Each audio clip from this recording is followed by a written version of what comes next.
James had not been out to push coaches or freight cars in the yard for several days. He was feeling miserable.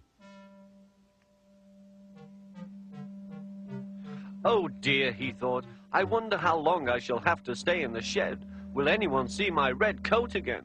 Why did I go so fast that I made a hole in one of my coaches that had to be mended with, of all things, a passenger's bootlace? At last Sir Topham Hatt arrived. I know you are sorry, James, he said, and I know too that you want to be a useful engine. People are laughing at my railway, and I do not like that at all. I will try hard to do my best, said James. That's a good engine. There's nothing like determination. I want you to pull some freight cars for me. James was delighted and puffed away.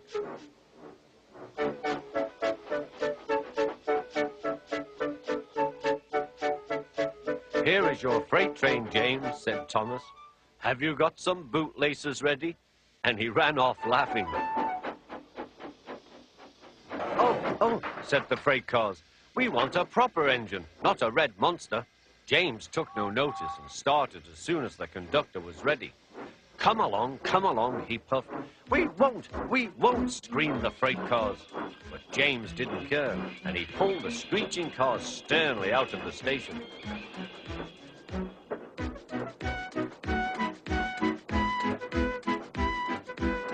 The cars tried hard to make him give up, but he still kept on.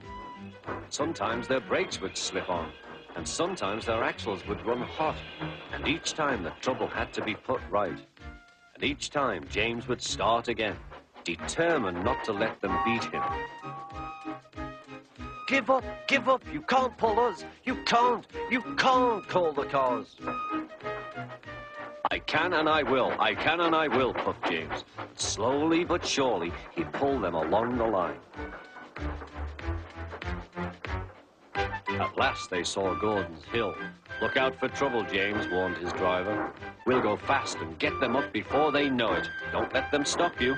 So James went faster, and soon they were halfway up. I'm doing it, he panted. Will the top never come? Then, with a sudden jerk, it all came easier. I've done it, he puffed. Hooray! It's easy now. But his driver shut off steam. They've done it again. We've left our tail behind. Look, the last cars were running backwards down the hill. The coupling had snapped, but the conductor stopped the cars and got out to warn approaching engines. That's why it was easy, said James, as he backed the other cars carefully down. What silly things freight cars are. There might have been an accident. Shall I help you, James? Called Edward. No, thank you, answered James. I'll pull them myself. Good. Don't let them beat you. You're doing well, whistled Edward, as James slowly struggled up the hill. I can do it, he puffed. He pulled and puffed as hard as he could. I've done it, he panted.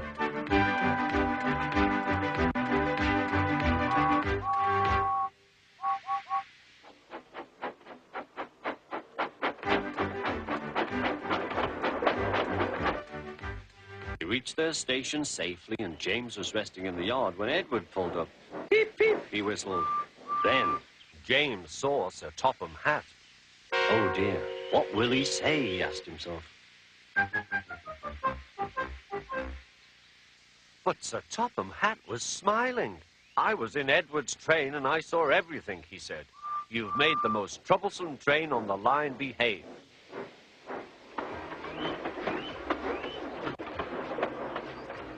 After that, you deserve to keep your red coat.